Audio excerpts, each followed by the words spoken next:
আলিপুরে ধুমধাম করে উদযাপিত হল শ্রী শ্রী জগন্নাথ দেবের পবিত্র রথযাত্রা উৎসব। ভক্তদের আন্তরিক আমন্ত্রণ জানালো উৎকল শ্রমিক সংঘ। কলকাতায় তিলোত্তমার বুকে পুরীর ছোঁয়া নিয়ে কলকাতায় আলিপুরে বহু বছরের প্রাচীন ও গৌরবময় ঐতিহ্যকে বজায় রেখে এবছরও অত্যন্ত নিষ্ঠা ও সাড়ম্বরে অনুষ্ঠিত হল শ্রী শ্রী জগন্নাথ দেবের পবিত্র রথযাত্রা উৎসব।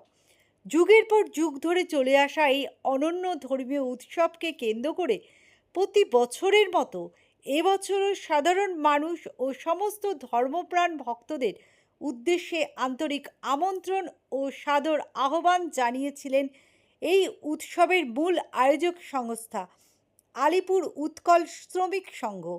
আয়োজক কমিটির পক্ষ থেকে জানানো হয়েছে, সুদীর্ঘ সময় ধরে আলিপুরের এই পবিত্র প্রাঙ্গণে শ্রী শ্রী জগন্নাথ দেব, বলভদ্র ও সুভদ্রা মাতার বিগ্রহ প্রতিষ্ঠিত রয়েছে এবং প্রতি বছরের মতো এবারও সম্পূর্ণ সনাতনী আচার অনুষ্ঠান, ভক্তিগীতি ও নিখুঁত ঐতিহ্যবাহী রীতিনীতি মেনেই এই রথযাত্রার মহাপূর্ণ তিথিটি উদযাপন করা হয়।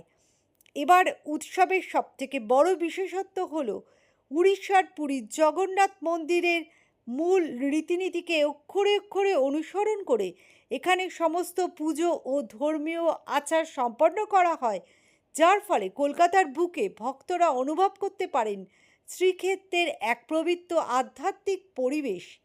এই বছর রথযাত্রার মহাপূর্ণ লগ্নে মহাপ্রভুর এক বিশেষ রূপে সাক্ষী থাকলেন দর্শনার্থীরা।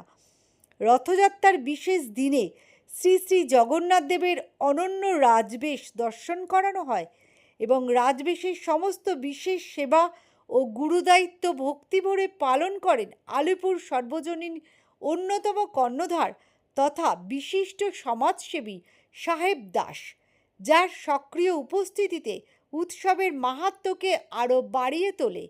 উৎকল শ্রমিক সংঘের উদ্যোক্তারা জানিয়েছেন যে জগন্নাথ দেবের রথযাত্রা কেবল একটি ধর্মীয় অনুষ্ঠান নয়, এটি সর্বস্তরের মানুষের মিলন উৎসব। তাই এই পবিত্র ক্ষণে সকল ভক্ত ও সাধারণ মানুষের উপস্থিতি, সহযোগিতা এবং সক্রিয় অংশগ্রহণ আমাদের একান্তভাবে কাম্য। আমাদের প্রতি বছর পুরী নিয়মে পুরীতে যে রথ বেরোয় ওখানে যে নিয়মটা পালন করা হয়, সেই নিয়মে আমরা এখানে উদযাপন করি। পুরী থেকে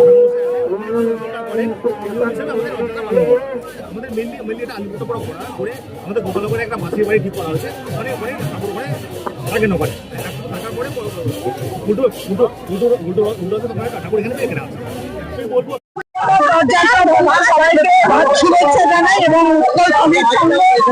ওরা প্রত্যেক বছর এই রথটা বের করে এখানে দেখতেই পাচ্ছেন এলাকাবাসী এবং ভক্তবৃন্দ সবাই এসে উপস্থিত হয়েছে।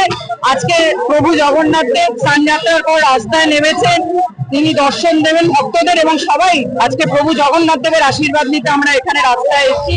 দেবের দর্শন পাচ্ছি, তিনি জগতের নাথ জগন্নাথ। সবাই ভালো থাকি, সুন্দর থাকি, সুস্থ থাকি, এটাই বলবো।